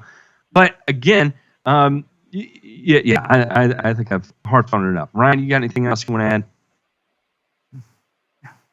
No, stick with the basics. You look like you're going to eat your microphone. I'm worried about you. Are you okay? No. No, I'll be okay. Yeah. So, really, no matter, you have to think about this way. And if there's one thing we can take from agriculture, how is it that he's worse off now than before he put all of this in? He did not put the correct things in, and that's why it all went down, right? And Jay, if you're confused on that, go back a little bit and listen to it again. You have to remember all plants are removing material from the soil. They are mining the soil for nutrients. And sometimes we can circumvent the soil altogether by applying foliarly. And the majority of the nutrients that we apply are absorbed in the leaf, and we circumvent the need for to apply soil absorbed nutrients, right? So, and you start talking about it, getting into complexity. That's where things can get really complex. But from a very basic, from a very fundamental agronomic standpoint, we are effectively. I don't know where I was going with that. We have to understand the basics in order to add on the additional things. If you cannot get NPK right, you can't get micronutrients right. If you can't get NPK and micronutrients right, you can't get biostimulants right. If you can't get pH right, then none of that, the rest of it even matters to begin with. So it's a series of building upon one another. Somebody asked, do I watch AVE? Hell yeah, I watch AVE. It's a series of building upon one another. You have to have an adequate foundation. Ryan, you were the one that gave me the analogy of building a house on a strong foundation. Well, basic agronomy, basic NPK, pH, NPK is your foundation upon which all else is built. And if you do not have that correct, the rest of it is a complete and total waste of time, money, and energy, and potentially could cause real environmental problems simply due to the fact that, again, it becomes so, the idea of products and solutions become so oversimplifying to the reality of what we're doing that it devalues what we do. And I'll stop there before I end a wormhole. But I'll make this point real quick. And this point is, I'm going to do an entire video on this. Montgomery County, Maryland has recently banned all pesticide sales, not only for pros, which where it was originally was for pros. They recently banned it for all homeowners too. And you start talking about getting into some weird things of property rights, and it's just, you talk about nuts. That is the direction that we're going, because they then took that bill they passed and they pitched it to surrounding counties. And they got signatures to propose that bill in surrounding counties except for 4 counties in Maryland. So it's coming. The potential for it is of it showing up in your state, in your city, or whatever. It's not that far-fetched to think that can't move from Maryland to Virginia to PA to New York to New Jersey to Vermont to Connecticut to Delaware, especially in that Chesapeake Bay area. It is a very real, very serious situation. And if we cannot understand the most simple of basic agronomy, how are we going to defend our freedom, our right to maintain our own domicile if we don't understand that piece of it? That's all I think. And the big motivating factor for people like me or Ryan, who has a full-time job, living this shit day in and day out, that depends on this industry. Ray, who does this day in, day out and depends on this industry. The whole reason we take so much time to talk about this is because we don't want that shit to happen to us. We don't want the industry to go away. We don't want to see you lose your fundamental right as an American to lose your ability to take care of your own damn yard. That's asinine and insane. And unfortunately, it's showing up and it's spreading. And it's a lot of that is because of a lot of the, as somebody commented and said, alchemy over agronomy. A lot of the alchemy over agronomy adopts this fundamental approach of chasing solutions and chasing products, when in the reality, the only information you need are the numbers that are on the bag and the derived from statement. Those are the 2 most important things. And when we all get to a point where we can look at that and understand what is in that product and what it's telling us, the better off we're going to be, the long-term viability we have out of this industry and the long-term viability of us as freaking homeowners have. As me as a homeowner, I own a home. I want to take care of my yard. I want to look nice. When people drive down the road, I want them to see my shit and be like, man, that guy knows what he's doing. You're damn right I know what I'm doing. I failed as an engineer, so I got a grass degree. This is what I do. This is me. This is what I am. I suck at a lot of shit, but you know what? I can turn my yard green. And I can do so in an environmentally responsible way, to the point that I could even defend my practices if I got called to court and asked about it. So, golly, man, I just get hot thinking about it and it's not, I know this guy did not intend to do that. And I'm not mad at him. I don't think Ryan's mad at him. I don't think Ray's mad at him, because the guy doesn't know. But he's had enough coaching to feel confident to be able to do these types of things, to see what's going to happen. And unfortunately, it's that kind of logic and reasoning and promotion that will ultimately allow the spread of the things that are taking place in Montgomery County, Maryland, to spread throughout the entirety of the United States. And that I do not want to have happen. I'm done. Absolutely, I Matt. love it. And by the way, I had to take a call right before I got on from a concerned property owner, not a customer. And guess what the subject was? Roundup. What are you spraying? No. This person basically had me explain why glyphosate use is not a serious hazard in most cases. I mean, because basically I had to debunk all of the misinformation propagated concerning glyphosate. And I had to do that in like a 45-minute phone call. And in fact, you know, it was just mind-blowing because, for example, I had to debunk the myth that if somebody applies Roundup to an area, that will poison the soil. And I said, no, in order to poison the soil as you're thinking, I have to take rather extreme measures that, by the way, are not available to most consumers and homeowners. So don't look at Roundup as a soil poisoner, for example. And I also had to debunk the myth that if you apply glyphosate, say around fruit trees, that will then poison the fruit. And I said, not true, because last time I checked, glyphosate is very commonly used around fruit trees and grapes. That's the most common herbicide used around those two crops. So we as an industry need to be particularly careful about what is being sold to people. Is that science-based? Is that alchemy-based? You know, is it data-driven, or is it just hopeful thinking? I mean, which one is it? And I'm off my soapbox now. Yeah, there's lots of ways to skew all of that, and there's lots of ways to do that to market things, right? Mm-hmm. So, you know, my whole thing comes back to, and Matt, you opened the door, so I'm going to walk through it. You know, I'm sorry, but it is, if you're taking advice from somebody who can't answer the question why, legitimately answer the question why you should do something, you should think twice about it, right? So if somebody is saying, hey, just, you know, throw that down and let's see if you get a response. Well, why? Well, you should just throw it down. Okay, well, why? Why? And that's how you know that you got somebody on skates and you're backing them into a corner. And it's not because you think they're a bad person or you think that they're full of it. I just think, you know, whether it's the Dunning-Kruger effect or it is,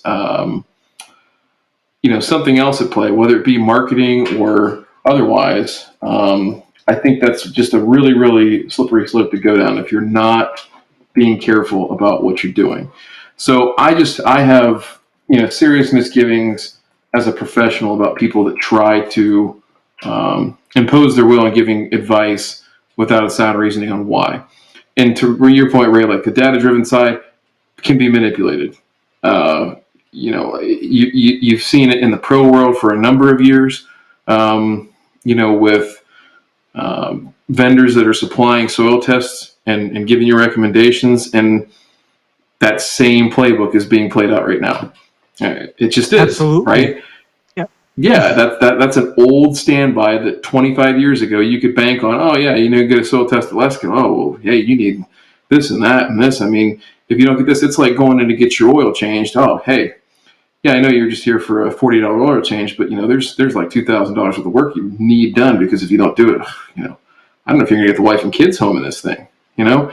And it's that kind of stuff. I'm not saying that it goes to that level, but you know, I'll go back to this. There are 4 types of products that we apply on turf grass. Only 4 types. Okay, there's products that, one, flat out don't work. Number one. Number two, there's products that make you feel good about applying them, but you don't know if they really work.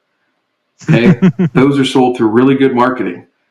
You don't know if they really work, but you get the warm and fuzzies when you put it out there because, man, somebody told me this shit's going to be great. It's going to be awesome, right?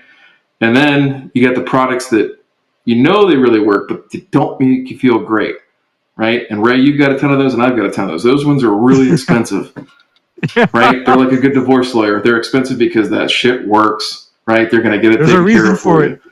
Yeah, exactly, right? You don't feel good about it, but God bless it, it's going to work because it's expensive, all right?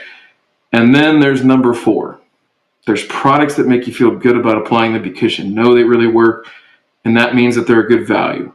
And there are products that are out there like that, and it's different for everybody's situation. There's very seldom that something is so ubiquitously effective that you can say that, hey, everything falls into this category of number 4, that it's such a good value because I feel good about applying it because I know it works, right?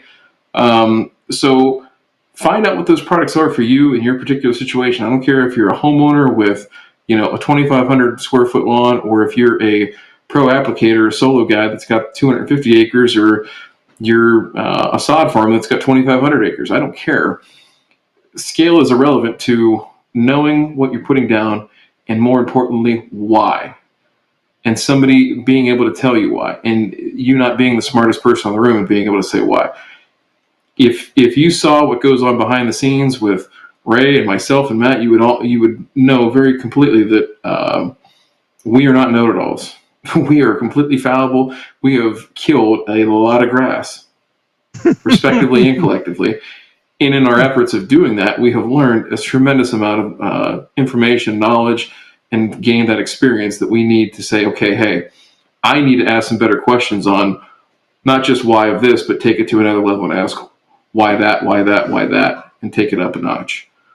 So you'll do that too. That's part of the journey. That's part of this whole learning process. And don't be unnerved by it. Don't be set back by it, because it's nature. You're trying to harness and control nature when you're mowing grass at 3 inches or below. Even though we have genetically improved grasses that are meant to do that, it's still a plant at its base that's not meant to do that. Right? It wasn't put here on this earth to do that.